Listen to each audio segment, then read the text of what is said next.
It's never too early to plant the seed, to share the tradition, and instill a sense of pride in your HBCU with your little ones. HBCU Pride and Joy Children's Boutique helps you share your school spirit with a wide selection of adorable kids apparel and accessories officially licensed from your favorite HBCU. Visit hbcupridejoy.com and follow us on all social media at HBCU Pride Joy on Facebook and Twitter. This is Carlos Brown, letting you know that we're on the move. You can now catch the Carlos Brown Show beginning this July on the Black College Sports Network each and every Saturday from 11 to 1 Eastern Time. That's 10 to 12 Central Time. Same time, new place. On Facebook at the Carlos Brown Show and Black College Sports Network. Online at www.mybcsn.net and on the BCSN app available on Google Play and the Apple App Store. For 200 years, Montgomery, Alabama has been making history by people who had the courage to stand up for change. Today, this riverfront city has been reborn, embracing the past and looking forward to the future. From the National Memorial for Peace and Justice to the stage of the Alabama Shakespeare Festival. This is where history was and is made. We are proud to call Montgomery home, and together we can be the change. Sugar Chateau Desserts is a specialty bakery located in the Charlotte, North Carolina metro area. We will create delicious and one-of-a-kind treats for any occasion. Sugar Chateau is currently shipping cakes in a jar, offering a variety of different flavors in a single-serve container that can help you celebrate in accordance with social distancing. Place your orders today by calling 803-526-7895 or visiting sugarchateaudesserts.com. Are you hungry for authentic Caribbean food? Like jerk chicken, oxtail, red snapper, shrimp, tofu, and rasta pasta? Well, find your way over to Mango's Caribbean Restaurant, 180 Auburn Avenue, right next to Royal Peacock. In downtown Atlanta. Them belly full, but we hungry. Mango's Caribbean Restaurant, open daily from 11 a.m. to 10 p.m. And on Friday and Saturday, we're open till 4 a.m. Come to Mango's and put some spice in your life. Oh, we've got a good thing going. Mango's Caribbean Restaurant, 180 Auburn Avenue, right next to Royal Peacock. In downtown Atlanta. For more info or directions, call 404-698-3992. Or log on to mangoscaribbeanrestaurant.com. For instant coupons, text MANGOS to 313131. Tell your mama hungry, papa hungry, brother hungry. Mango's Caribbean Restaurant. Authentic Caribbean cuisines. Open up the door, tell them mama hungry. This is Brian Fulford. AD Drew and I are co-hosts of the BCSN Sports Wrap. We talk about all things related to HBCU athletics. From the games, teams, coaches, and fan interest stories, we cover it all. You can find our shows on Facebook at BCSN Sports Wrap, YouTube at MyJBN Online, and everywhere you listen to podcasts like Anchor, Spotify, Google, and Apple Podcasts. You can also find the show on the Jericho Broadcast Network's app. Make sure to download. We look forward to you joining the conversation and being a part of the show. Since 2002, Empowerment Resources, Inc., a nonprofit organization, has empowered more than 1,500 youth and adults in Duval and surrounding counties through its programs Journey into Womanhood, Girls Mentoring, Life Skills for Teens, and Parenting Education Coaching.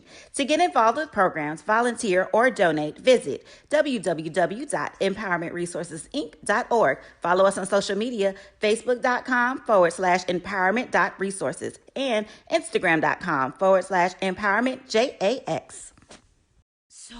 Shop Velvet Online Women's Boutique to spice up your closet with trendy, unique looks. We have fashionable and chic looks at very affordable prices. Velvet Boutique offers free shipping all year long on all orders. Shop online at www.melvetboutique.com. That's www.melvetboutique.com. Like us on Facebook and follow us on Instagram. Shop Velvet Online Women's Boutique.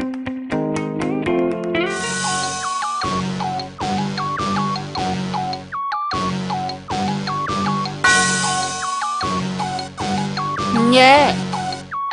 I love my HBCU. And boy, I love it, love it. I love it, love it. I love my HBCU. And man, I hope my team they won, yeah. I hope my team they won, yeah. Man. I hope my team they won, yeah. I hope my team they won, yeah. I tune into the HBCU Sports Lab to see if my team won or lost. If they lost, I'm quiet as a mouse. But if they won, keep tab. I'ma do the dab, yeah. Dr. Cavil, he know what he be talking about. Mike and Charles, they know what they be talking about. They compress the analytic data with this hip hop. If you know them like I know them, they gon' tell you if your team, if they won or lost, and who the ball. So listen to Professor, yes sir, and pay attention, cause he gon' teach a lesson. This is Dr. Cavil with Inside the HBCU Sports Lab with Mike Watson and Charles Bishop.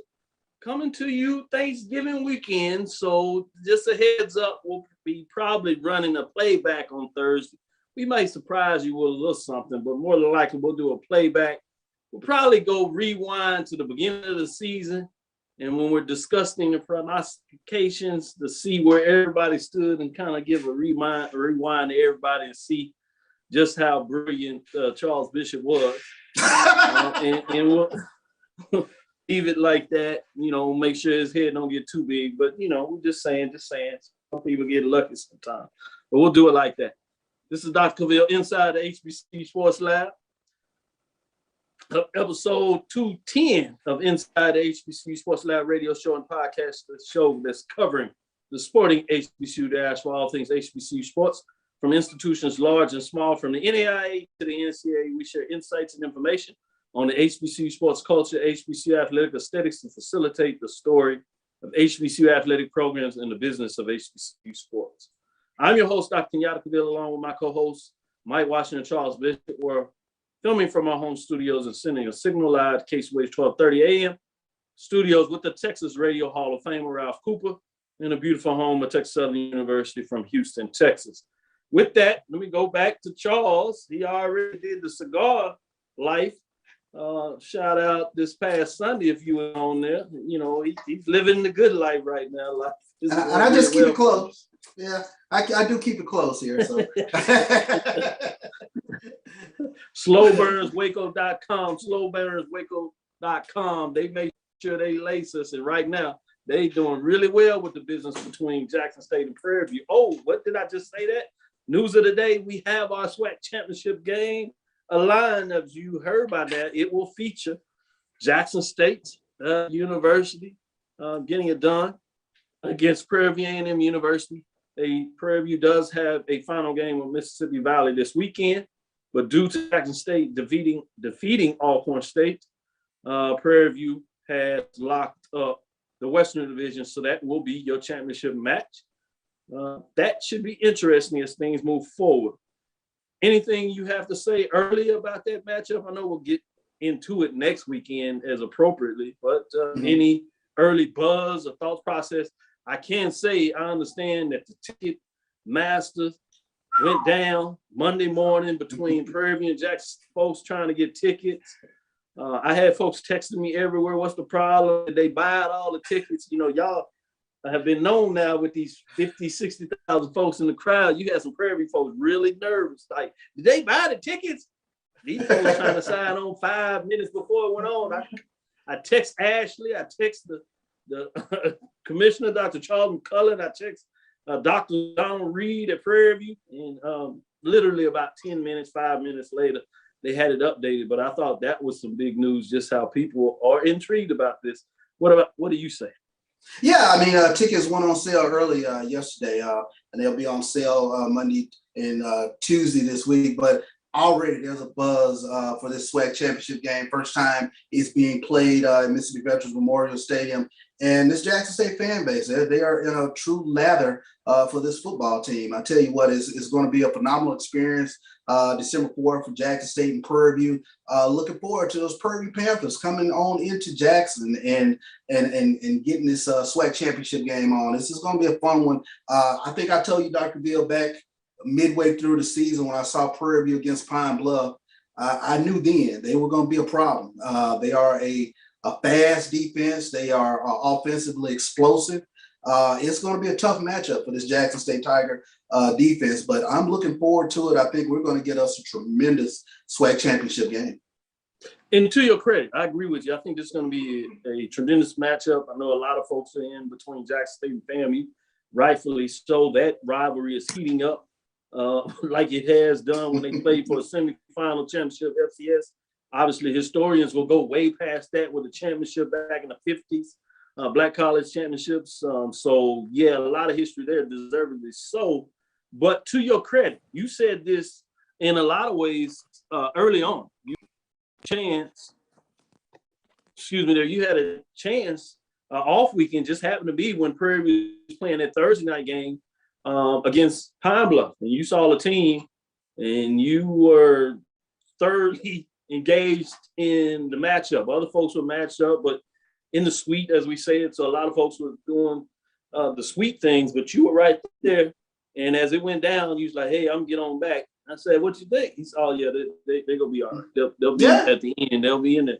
So to your credit, you in some ways almost called both of these after you got in there. Now we got Mike all situated. We'll jump him in there. I like it. We have JSU representation, Jackson State. We have PVAMU, Prairie A&M University representation with Mike. But we just jumped off really talking about the official announcement of Saturday, December 4th, Prairie A&M Western Division champs, Jackson State Eastern Division champs in terms of the SWAC formation. Obviously, we'll get into really some detailed talk next week, but just gave you a chance maybe to kind of give your general thoughts on that matchup, Mike. Well, I think it's really exciting. You've seen a lot of stuff going across the blast waves, the airwaves between CB and some of the various PV alumni, but I think it's exciting for the SWAC. I think you get to see two defenses going head-to-head against each other, despite what's happening at the ticket office, but we won't say anything about that. I think some home cooking happened right there. So needless to say, I think Panther Nation will descend upon Jackson. You look for that. You look for several. You look for several battles. You look for that Juwan Pass Shador Sanders battle. You look for the defense against defense battle. So there's a lot of micro battles that are you're already looking forward to. And of course, Prairie View has Mississippi Valley, so we can't overlook that. But I think Prairie View is up for the challenge. They're ready for it. They spoke to it 3 weeks ago. They spoke it into an existence. So I think they're ready. So I look forward to it. Last thing I'll say here, those that have their institutions and you have some people that are intrigued about representing their institutions like we do with the 1876 Sports and Culture with the pregame, you might want to hit up Roy at my BCSN. I'm just saying the two programs that cover the institutions, they found their way in the championship game, and you got FAMU talk about participating in the FCS playoffs, and you got ONG strike zone. So it's intriguing about that. Obviously, maybe it's just a little blessing in disguise, but thought I'd point it out there. With that being said, I wanted to give some love as we are talking about the legendary Ralph Cooper. Jimmy reminds us that Ralph Cooper called this back out in terms of this specific matchup back in September. He said Jackson State and Prairie View in the championship game. So he picked both sides from the beginning. Credit to him in a lot of ways. With that, let me go back in here. We talk about Florida A&M selected to participate in the 2021 FCS playoffs. I want to give you a chance both to talk about that. Before we do that, I do want to shout out to the lab listeners out here as they get it going on. Ricky Burton, Amos Fawcett is in the house. Shout out to Amos.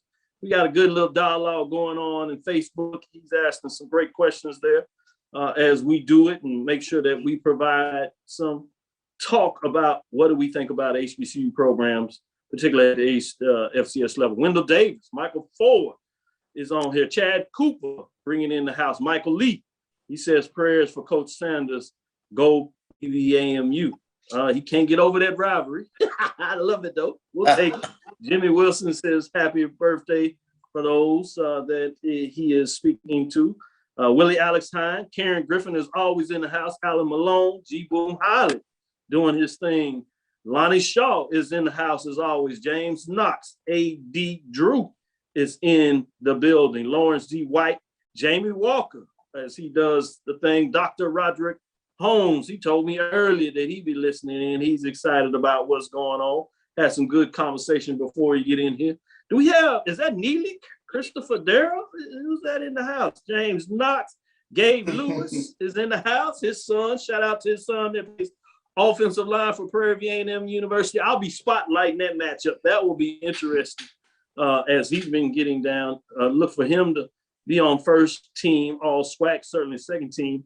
I'm intrigued to see what he gets done. He's a road grader. He gets it done in a lot of ways. Carl Moore in the house. Chris Tucker, Roy, as always, the extraordinaire. Talking about what about the Lady Rattlers and SWAC Championship Volleyball? Yes, we're gonna get there. We're gonna get there. Yeah. We got the first 15, but since you did that, shout out to the Rattlers defeating Jackson State.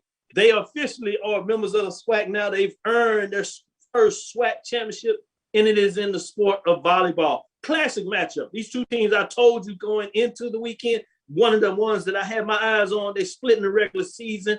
FAMU came into conference race, getting some non-conference big wins. Jackson State, though, literally striked down the FAMU Rattlers in their first matchup at home. Then later in the season, the Rattlers struck back and got a little payback. And it was blessings in a lot of ways that when you got to watch this game, that it would go 5-set. FAMU struck first in the first set. Jackson State bounced back and ended up getting the next two. Fourth set, FAMU got it going on. You knew it was a classic because in their second match, it went actually to extra points. You got to win but two because you're supposed to go to 25. Obviously, in the fifth match, it only goes to 15. FAMU was able to jump out there early. Jackson State fought back, but because of that early lead, they couldn't get past that 2-point deficit, and FAMU was able to get to 15 first, and the rest is history as they will go in the books going down. I want to give some love to the women in terms of the MEAC. Howard got it done against Delaware. They were tied regular season, but Howard really empowered them. They were at home. I'm sure that home court advantage did it in for them. But I wanted to get your thoughts before we go to this first break. I'll start with you, Charles, in terms of FAMU going into the 21 playoffs. I tried to tell everybody very early on. I have my sources. And I understood the work that was going on in the backdrop. FAMU did what they needed to do on the field, coaching-wise, but there were power brokers that made sure that they were going to get a shot, which was important. Things certainly broke their way that made it real easy.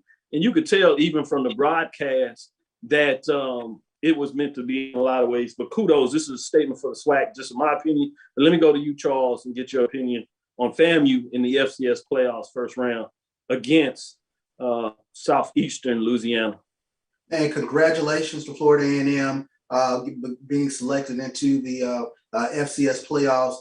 Testament to Coach Willie Simmons and his program down there at Tallahassee. And you know, you can't say enough about it. They did what they had to do. 8-game winning streak. They took care of business. But I think they've laid out a blueprint for the future in terms of teams looking to get to the playoffs. If they're not, going to be in the mix there for the Celebration Bowl, to lay out that case soon enough so people start talking about it and people make sure that they're watching. And they did what they had to do on the field. So you take your hats off to that Florida A&M program. Tremendous defense, number one defense in the nation. It will be an exciting matchup this upcoming Saturday, going against the one of the top offenses in the nation, Cole Kelly for Southeast. He is the number one quarterback. He's thrown for over 4,300 yards this past season. So, and then you have Isaiah Land. This is going to be a battle of strengths, if you will. This Florida A&M defense, they're impressive. So we'll get an opportunity to see Florida A&M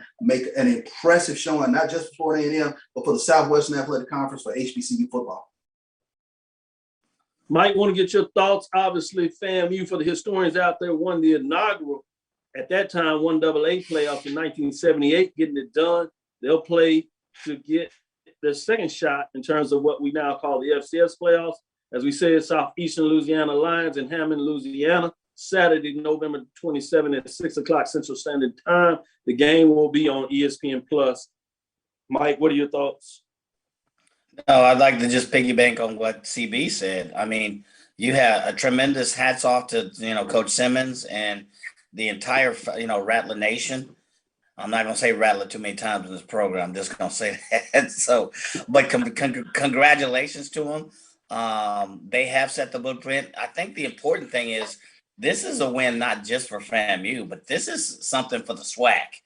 This has laid the blueprint. This has laid, the further laid the line and set the precedence for further consideration in the future. So, congratulations, fam. I think what is it? Is it the first time that FAM or any other team has made it? This FAM has made it here since what, 1996, 97? I don't want to get my numbers off, but first SWAC team that's gone to the playoffs since Jackson State, 1997.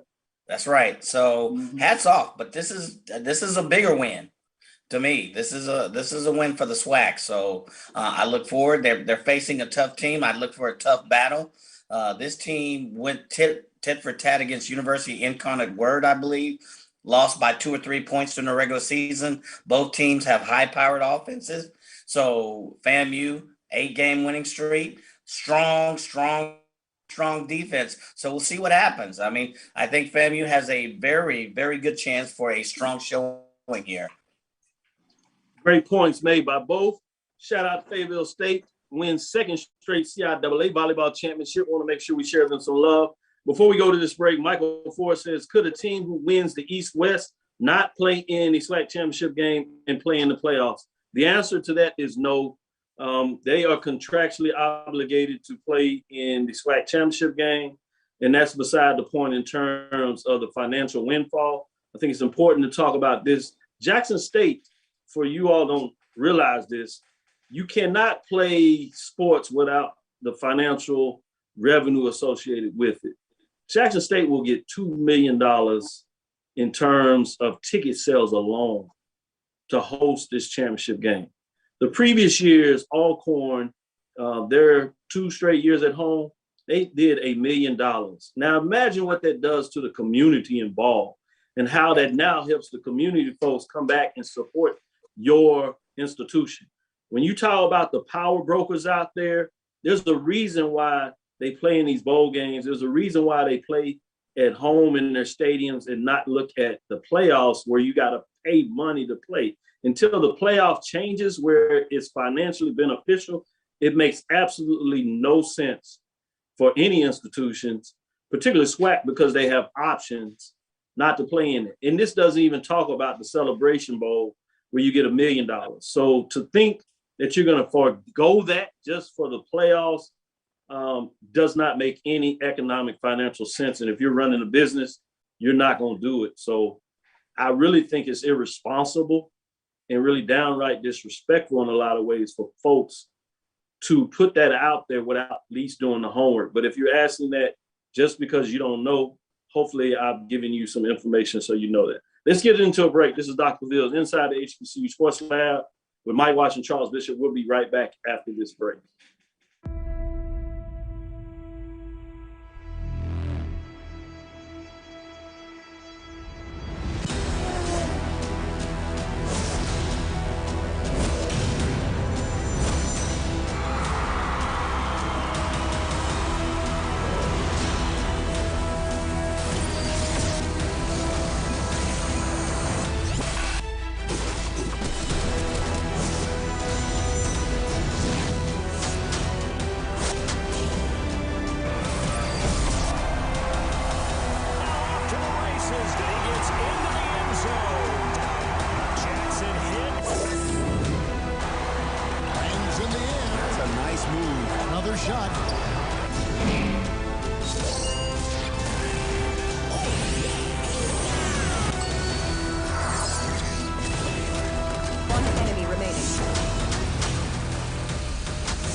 From novice to aficionado, find yourself here. High quality cigars plus personal customer service with Slow Burn. Visit our website, www.slowburnwaco.com. Slow Burn is Waco's only mobile cigar lounge featuring a meticulous, curated collection of premium cigars.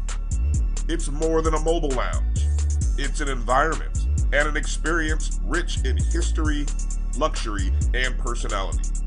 An elegant extension of any celebration occasion. It's the perfect escape and meeting place, a space where you can relax or enjoy a shared passion.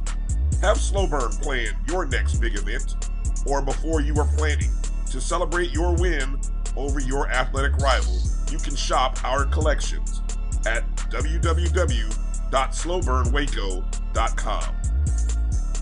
But if they want to tab, I'ma do the dab, yeah. Pressure analytic data with your hip hop. If you know them like I know them, they gon' tell you if your team, if they wanna law, and who the ball. So listen to Professor, yes sir, and pay attention, cause he gon' teach a lesson. This is Dr. Bill with Inside the HBCU Sports Lab. Before we get into the poll, I did want to shout out to my FAMU alumni, Byron Gauthier, previous president of Alpha Eta Lambda. Sorry I couldn't get out there with you to celebrate the founding day of the chapter on Friday. I got into some shenanigans in terms of taking care of my son there. All seriousness, but I did want to shout out. He says that FAMU was in the playoffs, which is correct. Roy mentioned that in 2001. Notice Charles said in terms of the SWAC, now you level set in terms of the SWAC. You set the new trend in terms of coming in 2021. At that time, FAMU was still part of the MEAC. But yes, in terms of FAMU, they were in the playoffs in 2001. In terms of SWAC, it goes back to 1998. With that being said, I think AD has some points, and we'll bring that up. What was AD asking a question on? Well, he wanted you to talk about the cultural side of the playoffs versus the Celebration Bowl. And somehow we have a lot of our HBCU fans think that playing in the Celebration Bowl is somehow settling for less than the playoffs. So we wanted to make sure that you touched on that in particular. Man, y'all don't want me to go there again. I told y'all please go there. Just because we have folks that are not culturally aware, to be frank with you. I talked about those that look into perceptions of being the proximity to whiteness. That's what that is. You all may not want to term it that, but in no world does it exist where you have an opportunity to make millions of dollars for your institution. Are you going to turn that down because somebody else tells you that there's a better value in something else? Even when the institutions that participate in the 1AA playoffs or the FCS, every opportunity they have a chance to get away from it, they move up to the FBS division where they know they're not going to play for a top 4 playoff or even 12 when they explain it. They're playing for the bowls because they know there's more revenue associated with their institution, which is what drives college athletics, the ability to have revenue such that you can compete at a high level and lower the expenses to your students. So anybody that has any grain of salt about the business sports, it's not even close. The historically white colleges that you claiming to chase in these playoffs, they don't even believe in the playoffs. They have no other choice. They have been quoted as telling you if they had the option of a Heritage Bowl, now a Celebration Bowl with $1 million, they would chase. In fact, we just seen conference churning where you have 2 of the 3 teams in the playoffs that have chosen to move up. James Madison is moving to the FBS. This has nothing to do with culture. This has to do with ignorance. People do not understand the business sport. And I have to be blunt like this, but this is what I do in my class lecture. I tell my students straight up so they understand the business sport. Because you know what happens if they come in there with that craziness? They're going to get fired in the business.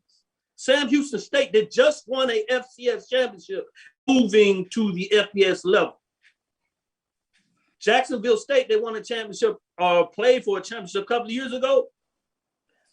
That switched conferences because things weren't going right.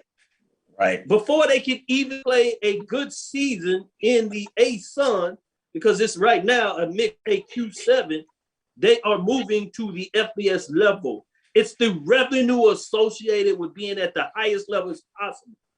Stop being insulting and study the business of sport and quit belittling the opportunity that your institutions have to make revenue because you're really simply showing your ignorance. I can't get any plainer than that. Yep. The Bowie State Bulldogs remain number one for the fourth straight week. I won't bore you with the entire poll because it did not change this week. We'll get into the fact that Bowie State won in the playoffs and Albany State did not. We did talk about that a little bit Saturday. We'll talk about the matchup this week. I did want to get a little bit into the major division top 10 poll rankings. There were some slight changes there, so I think it's important to jump in that poll. So let's bring up the FCS major division poll rankings for week number 12. Jackson State getting the 8th straight week as they get it done. Going in at number 1 is none other than North Carolina A&T State Aggies. They fall 3 spots. They're able to stay in the poll. Delaware State falls out, but A&T, although they lost last week, 5-6, 3-4, they stay in the poll along with number 9, Hampton Pirates, 5-6 3-4, 25 points. I think both of them would admit that they had disappointing seasons in the Big South. A&T, especially for their inaugural season.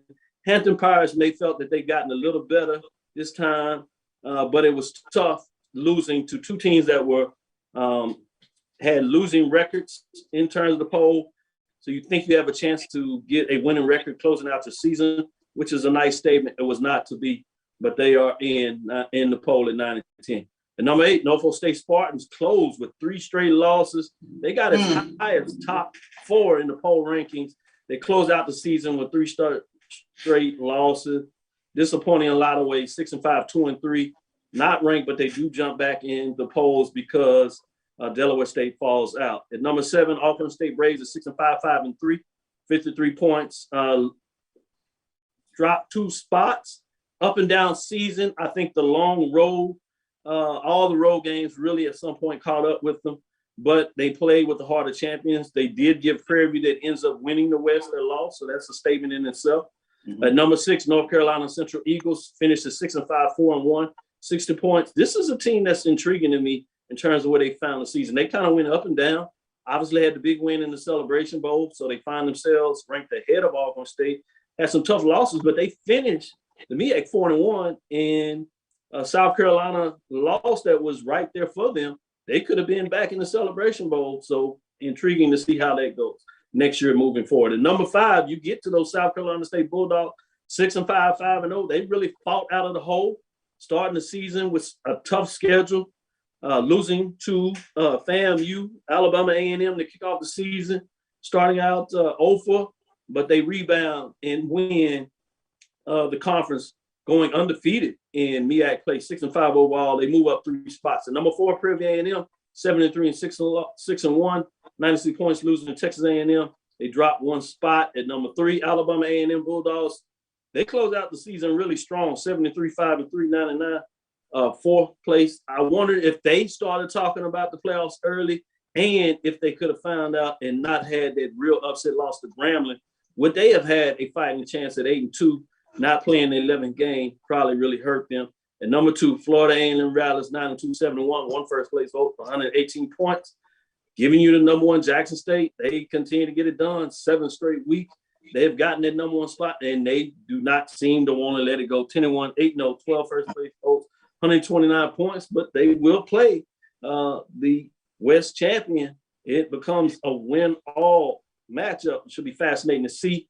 Going to you, Mike, Professor Washington, what are your thoughts in terms of the top 10 poll rankings in week number 12? Couple of games, week 12. Here we are. We started in week 1. Which side of the conference had the best 3 teams? Looks like who played it out? Jackson State, FAMU, Alabama A&M. Although I disagree with the Alabama A&M ranking above Prairie View, you still have the SWAC champion. Alabama A&M a 3-touchdown favor over UAPB. I get it. PV lost big time to Texas A&M. I still think that your SWAC West champion is your number 3 team. They still have the 3rd or 4th best team in the SWAC. So pound for pound, if you compare them, I still think Prairie View meets the eye test and is the better team. It should be still ranked number 3. That's just me. I get it. I understand how the rankings go. Other than that, I just find it fascinating, Doc, when you gave us that homework assignment and how it's shaken out. You got Jackson State, FAMU, and Alabama A&M. A lot of people picked those 3, but in a different order. And then some of the people had picked UAPB, and Prairie View, and Alcorn to be the best 3. So it's just interesting how that homework assignment has made its way here into week 12. Yeah, certainly in the poll. I like the way you put that out there. Good job, Professor Washington. Professor Bishop, what do you have to say about the top 10 poll ranking? Has the balance of power in the Southwestern Athletic Conference finally shifted to the SWAC East?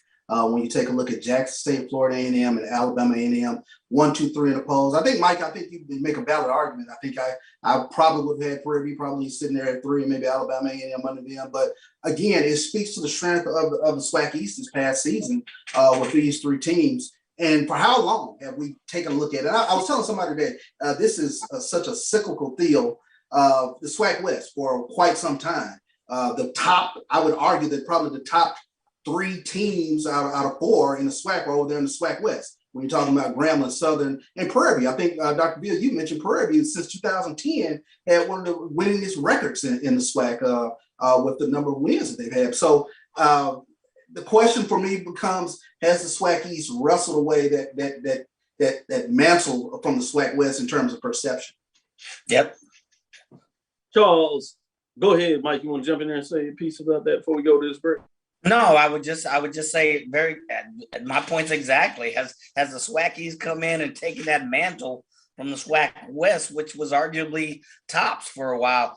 Did you expect FAMU and Bethune, or especially FAM, to make that much of an impact? Did you expect even Alabama A&M going to spring, coming to the fall, to make that big of a splash? So it would appear that the balance of power has at least temporarily shifted. The question I have is now, what does this do for recruiting? Oh, yeah, that's be fascinating. Early December and certainly in February. I will say this as we go to the break.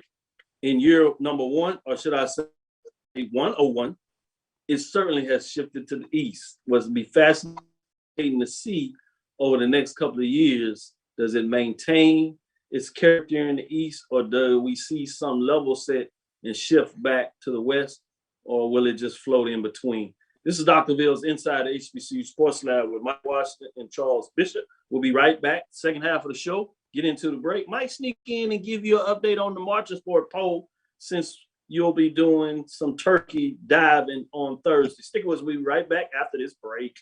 It's never too early to plant the seed, to share the tradition, and instill a sense of pride in your HBCU with your little ones. HBCU Pride and Joy Children's Boutique helps you share your school spirit with a wide selection of adorable kids apparel and accessories officially licensed from your favorite HBCU. Visit hbcupridejoy.com and follow us on all social media at HBCU Pride Joy on Facebook and Twitter. This is Carlos Brown, letting you know that we're on the move. You can now catch the Carlos Brown Show beginning this July on the Black College Sports Network each and every Saturday from 11 to 1 Eastern Time. That's 10 to 12 Central Time. Same time, new place. On Facebook at the Carlos Brown Show and Black College Sports Network. Online at www.mybcsn.net and on the BCSN app, available on Google Play and the Apple App Store. For 200 years, Montgomery, Alabama has been making history by people who had the courage to stand up for change. Today, this riverfront city has been reborn, embracing the past and looking forward to the future. From the National Memorial for Peace and Justice to the stage of the Alabama Shakespeare Festival, this is where history was and is made. We are proud to call Montgomery home, and together, we can be the change. Press the analytic data with your hip hop. If you know them like I know them, they gon' tell you if your team, if they want a lot, and who the ball. So listen to Professor, yes sir, and pay attention, cause he gon' teach a lesson.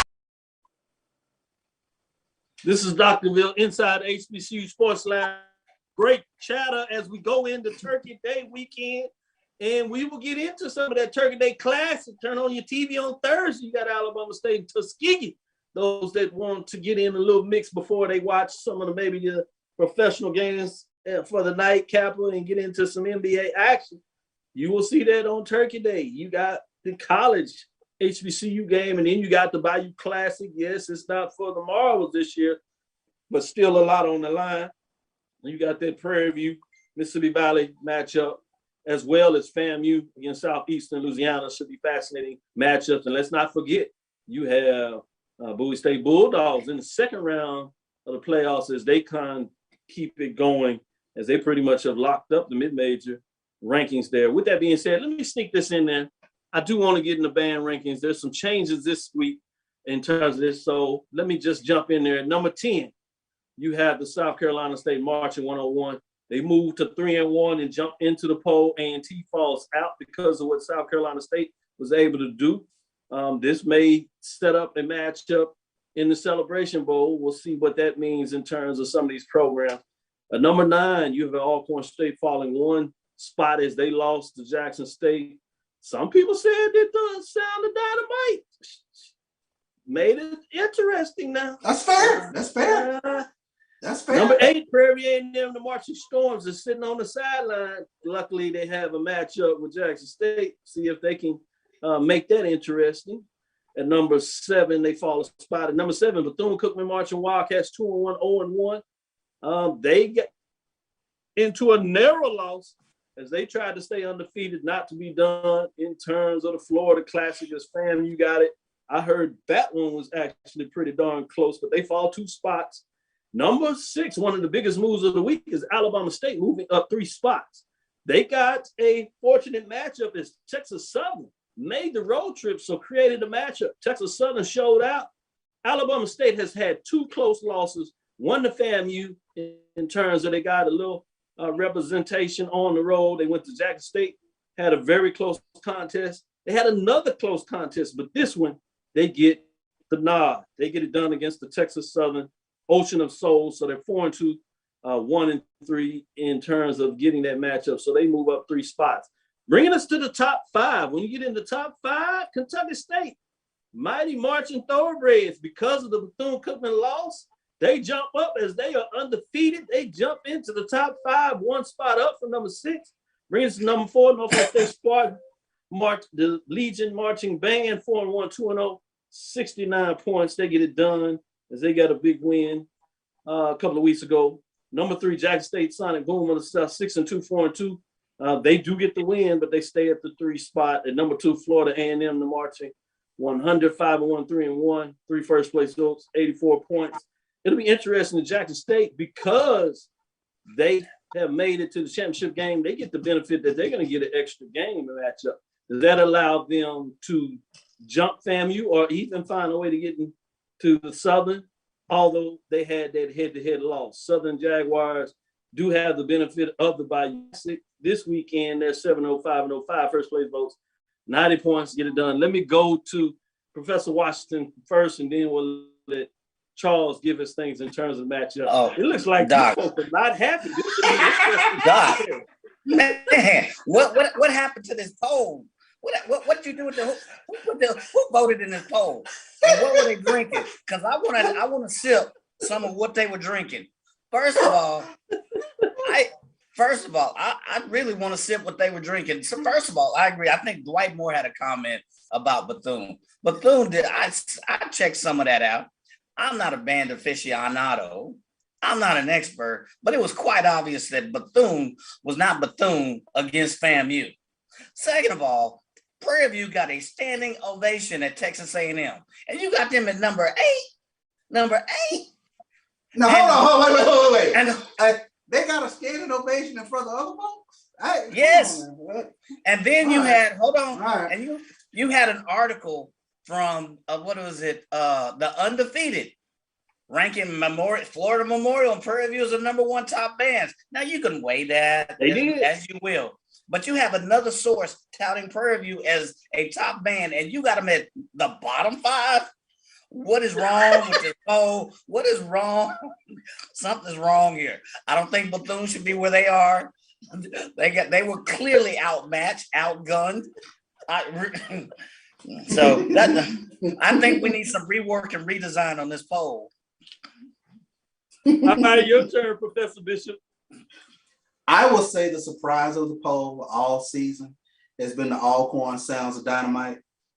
They went and held their own tough down there at Southern against the Human Jukebox. Same thing happened this weekend. And a lot of times I'm listening to these real serious band heads, give their opinions week in, week out. And they have held up for the Alcorn Sounds of Dynamite all year in terms of their arrangements and their sound and things of that nature. But you know what, Mike, I'm willing to go with you with the Marching Storm. But now everybody gets an opportunity to see the Storm come out of Prairie View and what they can do this weekend, or next weekend, I should say, in front of a national audience. So everybody gets an opportunity to see what the Marching Storm is about. We've been deprived of consistently watching the Marching Storm.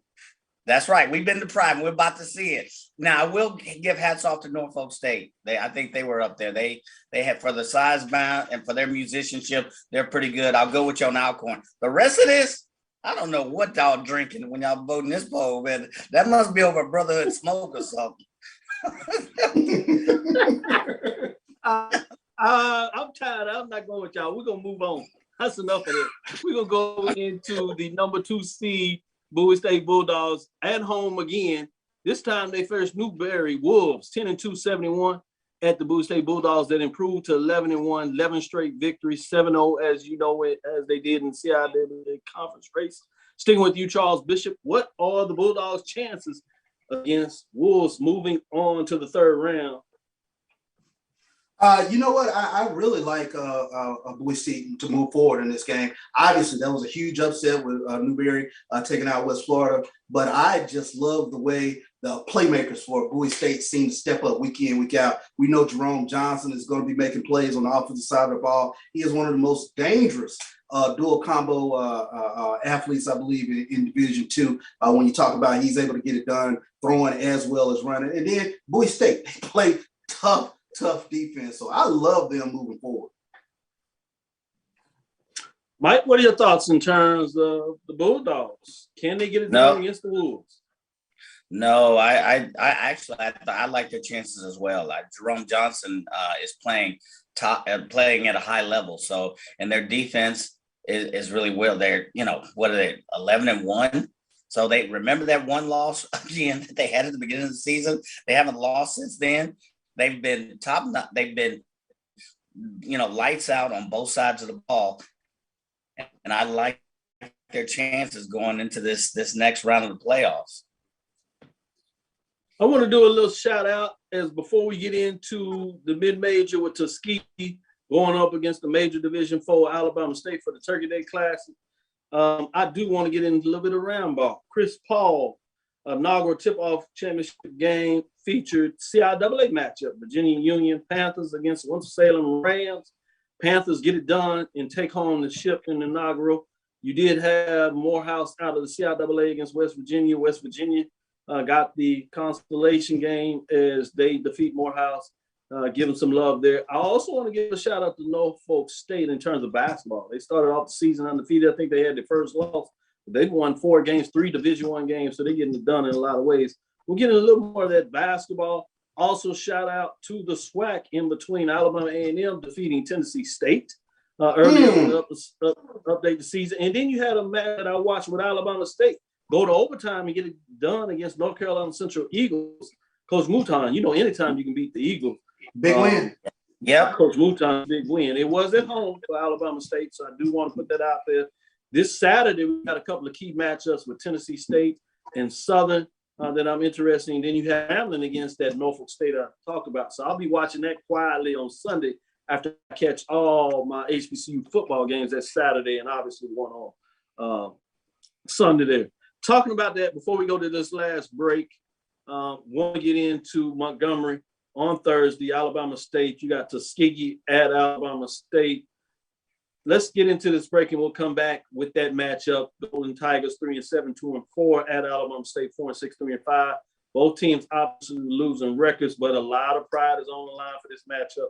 So it'll be interesting to see your thoughts on that. Let's get into this break. We'll be right back after this last break as we get into the fourth quarter. Sugar Chateau Desserts is a specialty bakery located in the Charlotte, North Carolina metro area. We will create delicious and one-of-a-kind treats for any occasion. Sugar Chateau is currently shipping cakes in a jar, offering a variety of different flavors in a single-serve container that can help you celebrate in accordance with social distancing. Place your orders today by calling 803-526-7895 or visiting sugarchateaudesserts.com.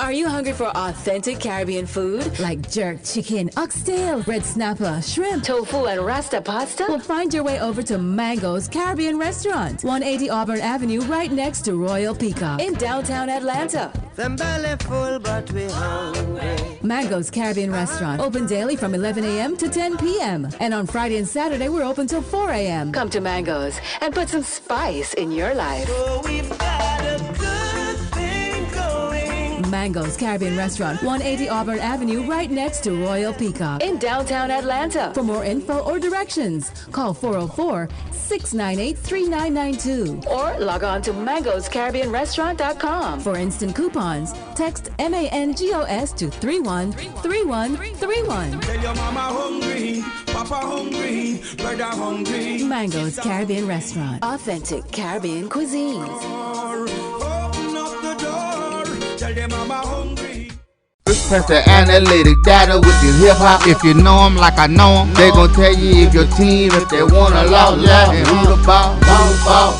So listen to Professor, yes sir, and pay attention, cause he gon' teach a lesson. This is Dr. Cavil with Inside the HBCU Sports Lab. I told you a little bit that we wanted to run down there. Let's get into this and get your thoughts. Charles Bishop, Tuskegee at Alabama State. What are your thoughts in terms of this matchup? Big win, I think, this past week for Alabama State that I think went under the radar. Nice win over Texas Southern. Texas Southern has been playing very improved football, but I noticed that win with Alabama State, and they finally got that running game up and going against Texas Southern. Ja'Cory Merritt and Ezra Gray had pretty big games, so I look for them to carry over that same momentum into this tough matchup against Tuskegee. Both have had disappointing years, but I like the Hornets in this one. Yeah. Mike? Yeah, I look for Ezra Gray to come out. He came out in this last game. I look for him to have a big game against Tuskegee. They have a good defense, but I think over the course of 4 quarters, I think that running attack for Alabama State will just overwhelm Tuskegee. And I look for Alabama State to come out with a solid win on Turkey Day. Let me stick with you, Mike, in terms of the Bayou Classic. Grambling State Tigers 3-7, 2-5. Southern Jaguars 4-6, 3-4. Oddly enough, this is a battle between 2 interim coaches. What do you think about this matchup? You wish it had the luster that it had of the past, but I think there's still bragging rights here. I look for Southern to come out on top. Believe it or not, even though Grambling has shown some signs of life in the last few games at times, I look for Southern to come out here on top in the Grambling in the Classic. So I'll be interesting also to see the Battle of the Bands. I'll throw that one in there as well because Grambling has kind of lost some footage from my perspective in their barren performance. I'm not a band aficionado again, but I'll see that. But I look for Southern to come out on top. They played at times solid on both sides of the ball. They had a win against Alcorn State, so we'll see. Yeah, not a band aficionado, but you do well with the wines. Let me go to the golf aficionado, Charles Bishop, in terms of that. And maybe you'll be not as nice as Charles in terms of the matchup. What do you think about Grambling State Tigers and Southern Jaguars? Are you going to take the nice road? Can Southern Jaguars at least get the 500 in conference play? I think Southern gets 500 in conference play. I do like. I still like their running game, but I tell you what, Terrence Graves is going to have his Grambling Tigers football team ready to go. Watched him for a long time in this conference. I mean, he's a tremendous personality. I know he'll have beyond it being a rivalry game, he'll have these Grambling Tigers ready to go in this game. But at the end of the day, I just think Southern's running game is still a little bit too strong, and they have some guys back from injury on the defensive side of the ball. I think it'll make it a tough day for Grambling. Let me stick with it in terms of the SWAC matchup. Valley travels to Prairie View. Valley's 3-7, 2-5 in conference race. Plays really well, tough, outshine a lot of folks at home, but not quite the same on the road. You got number 4 Prairie View A&M Panthers, 7-3, 6-1. Getting prepared for the following week with the championship matchup. Charles, what do you think in terms of this game? The pressure is not quite the same as it could have been if Alcorn had defeated Jackson State. Yeah, I think the question, I think I asked Coach Dooley this, how do you prepare, put a game plan together for Mississippi Valley and look ahead toward playing in the SWAC championship game? I think the question for me is, how much do we see the Prairie View starters in this game? I know Coach Dooley likes to spot the ball, but I want to make sure that I'm healthy going into the SWAC championship game. So I still like Prairie View at home, but it'll be interesting to see what he does with a lot of players' time, a lot of starters' time out. Yeah, especially for those that may have a couple of nicks. Mike, what are your thoughts in terms of this matchup? I have the same question. They're coming off a game where some of their folks got beat up against Texas A&M. You're looking ahead to the championship game. You wonder, how long is he going to keep the starters in? At the same point, does he take this time to kind of, knock some of the kinks out of the offense? If you look at some of their previous wins, their most recent wins, they've started out a little bit slow and had to play catch up in the second half. So does he take that opportunity, at least in the first half, to knock out some of the kinks in the offense, try some new wrinkles, and then pull the starters out? It'll be interesting to see what that perspective is. I think at the end of the day, Valley will play well, but they don't play as well as they do in Itabena. So go ahead. I'm sorry. No, I was going to say, what would you say is the last game that Prairie View looked like Prairie View? Woo. I'd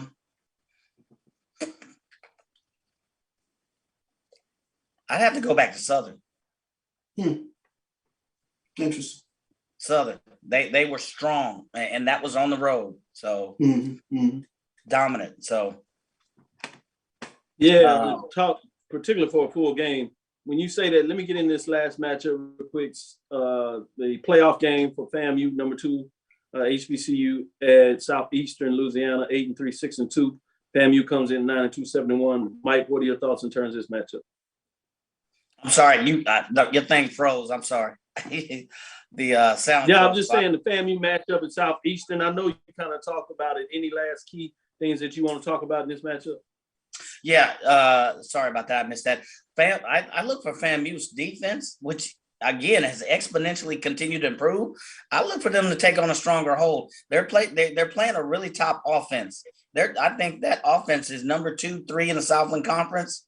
So they're playing, but I look for FAMU to bring a strong offensive front and look for them to get a couple of key stops. I don't know how it'll shake out. Offensively they haven't developed as fast as to me as the defense. I look for a couple of key plays on special teams as well. I look for them to be very competitive. I won't say what the outcome of the score is, but I look for FAMU to be very competitive. Charles, what are your thoughts? This game is going to come down to time of possession. Can Florida A&M keep Southeastern's offense off the field? Cole Kelly is one of the top quarterbacks in the nation. He's thrown for over 4,300 yards. But this comes down to Bishop Bonnet, comes down to Terrell Jennings, Jalen McLeod, all 3 of those guys in terms of being able to run the football. And can Florida A&M's offensive line, can they repeat the same performance that they had against Bethune-Cookman? They cleared away for 276 yards in that game. So this is about Florida A&M playing a little bit of keep away and letting their defense do what they do in terms of teeing off on passing quarterbacks. Isaiah Land getting that push off the edge, and then Florida A&M, what's gone underrated is the push they get up the middle too. They do a tremendous job of pushing the pocket right from in the middle of the line. So it'll be very interesting to see can Florida A&M get to Cole Kelly and make some plays. And then I think from a special team standpoint, I like the guy. He's been an X factor all season for him, Jamari Sharif, if I'm saying his name correctly. But that young man has been a nice X factor for Florida A&M all season. Yep. I definitely think they'll have to win through their defense. It'll be the key in some way, form, or fashion. Big points there. Talking about defense, I did want to say 25 players are named finalists to the Buck Buchanan Awards. 4 of them are HBCU players, including 2 for FAMU. Safety Marquise Bale, linebacker Isaiah Land. You have 1 from Jackson State. Linebacker James Houston has been dynamite all year long. And South Carolina State defensive back Jacoby Durant. Interesting that all 4 of these players are playing on teams that are in postseason play, if you would allow it.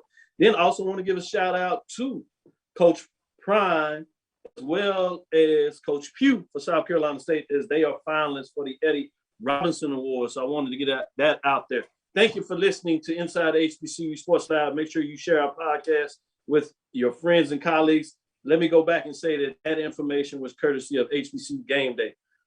I am Dr. Kenyatta Cavil, Dean of HBCU Sports, coming from inside the lab, College HBCU Sports with Mike Watts and Charles Bishop. Again, we want to thank you for listening to Dr. Cavil's Inside the HBCU Sports Lab with Mike Watts and Charles Bishop every Tuesday and Thursday at 6 o'clock. Again, check out as we go back and take you back in time, beginning of this season, as we talk about what we thought the season would be. Check that out if you get some time and need a little break, as we will take a break with you on Thanksgiving. We look forward to next week as we discuss the latest news in the lab, starting with Sunday at 9. We'll talk about all things that happen Saturday and give you a sneak preview as we get into the SWAC championship game. Follow me, Dr. Kenyatta Cavil, on Twitter, Facebook, Instagram. It's DrKenyattaCavil. That is Inside the HBCU Sports Lab 1 on Twitter, Facebook, and Instagram. That's Inside the HBCU Sports Lab. Dream big. Continue to move forward. We will talk with you soon. Charles? Of course. Mike? Lecture. Dismiss. Have a good one.